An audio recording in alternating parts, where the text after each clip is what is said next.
Section. এবার charging section কিভাবে আমরা চিনবো, এখানে একটা সুন্দরভাবে দেখে বিষয়টা যে চার্জিং আইসি দেখেন এখানে লেগ আইসি ব্যবহার করেছে, কিছু কিছু ক্ষেত্রে বল আইসি ব্যবহার হয়। তো মূলত আমাদের এই চার্জিং সেকশনের কাছে এই হচ্ছে আমাদের চার্জিং এর আইসি। এই চার্জিং আইসির পাশে আমরা একটি কয়েল মাস্ট পাবো, যেটিকে আমরা পূর্বে দেখে আলোচনা করা গিয়েছে ভিপিএইচ কয়েল।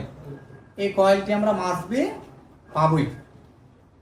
এই ভিপিএইচ কয়েল একটি থাকবে, এটি হচ্ছে আমাদের চার্জিং আইসি, এটা থেকে দেখেই বুঝবো। এবং এই সরাসরি চার্জের পিন থেকে চার্জিং আইসির ভিতরে 5.2 ভোল্টেজ ইন করবে।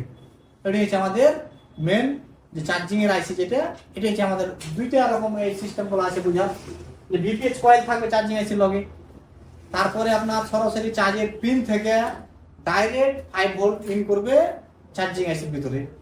এটা দেখে আমরা সহজে বুঝে যাব যে এটা আমাদের চার্জিং এর আইসি।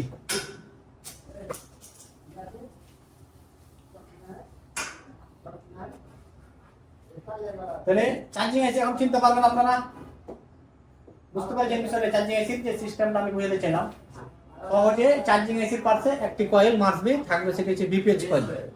যদি কোনো সময় দেখেন যে একটি জায়গায় দুইটি কয়েল বা তিনটি কয়েল, তখন আপনারা বুঝবেন যে এই চার্জিং এর আইসি শুধু চার্জ করা কাজ আর নাই, এটার ভিতরে আরো কোনো কাজ অ্যাড করে দিয়েছে।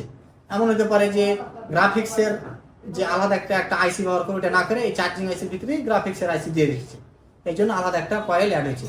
কিন্তু একটা কয়েল অ্যাড হবে এবং কয়েলটা অ্যাড হওয়ার পাশাপাশি ওই দেখবেন একটা এরকম ডায়োড থাকবে, যে লাইনটা আউটপুট হবে এই কয়েলের পাশে একটা ডায়োড থাকবে। কিন্তু অন্যান্য আর দেখবেন যে সাথে ডায়োড আর পাবেন না, এবং ডায়োডটা থাকবে প্যারালালে। যদি ফের কোনো ডায়োড দেখেন আছে সিরিজে, তাহলে এটা বুঝতে পারি যে লাইট সেকশনও এই আইসির ভিতরে দিয়ে দিতে হবে। চার্জিং, লাইটিং, গ্রাফিক্স একসঙ্গে করে দেয়, এরকম অনেকগুলো ফোন আছে। ভিপিএইচ লাইনের সঙ্গে ডায়োড থাকবে, সেটা হচ্ছে যে প্যারালালে।